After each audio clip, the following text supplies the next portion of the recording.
So, why is shock trained in workplace first aid courses?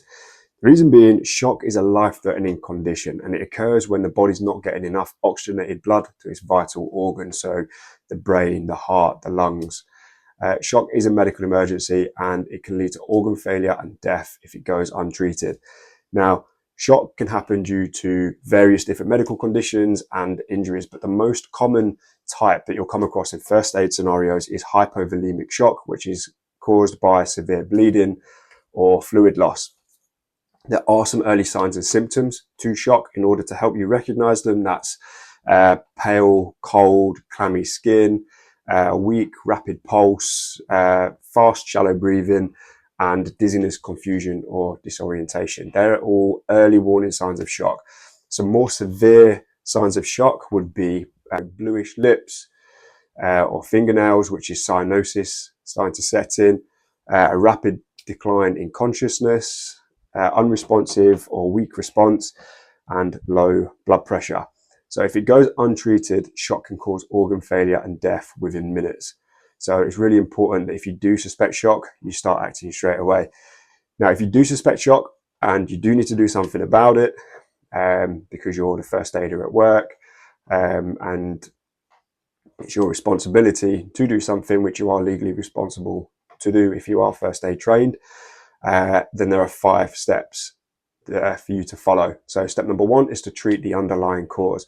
So for example, if it is because of blood loss, then stem the bleeding, whether that be by putting direct pressure on wherever they're bleeding from, applying a tourniquet if that's necessary, or packing the wound, depending on the type of injury, which obviously you would have been trained on in your first aid training. It is now a requirement in first aid courses that not only a tourniquet is trained for the learners to learn how to use a tourniquet, but also an improvised tourniquet. So you might not have a tourniquet on you, but you'll know what to do to make an improvised tourniquet to try and stem that bleeding.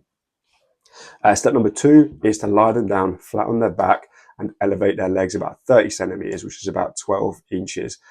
Do this unless they have head, neck, spinal injuries, or they've got a broken leg or broken pelvis and it's putting them in, there's a pain and discomfort when you're putting them in that position. But otherwise, if you can, flat on their back, raise the legs about 30 centimeters, because that's going to help with the blood flow to the vital organs. Step number 3, keep them warm and reassure them. So keep them warm by putting a blanket on them, a coat, whatever you've got to hand to try and prevent some heat loss.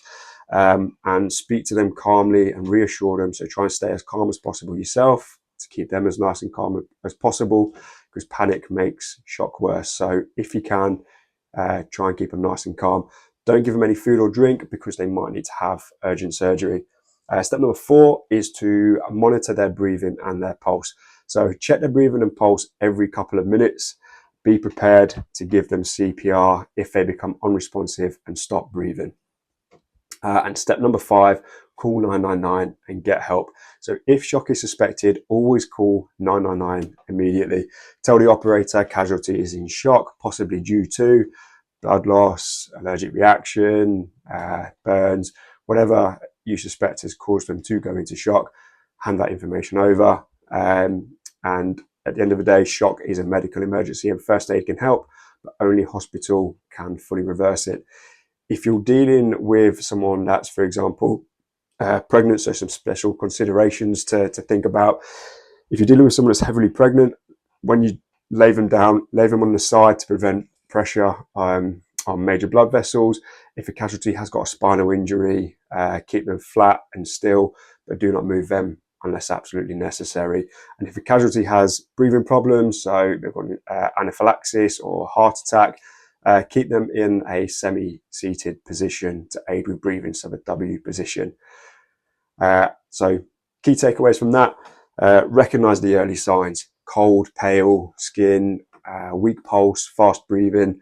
Lay them down, raise their legs if possible to improve circulation. Control breathing, keep them warm and reassure them, and monitor the breathing and call 999 immediately.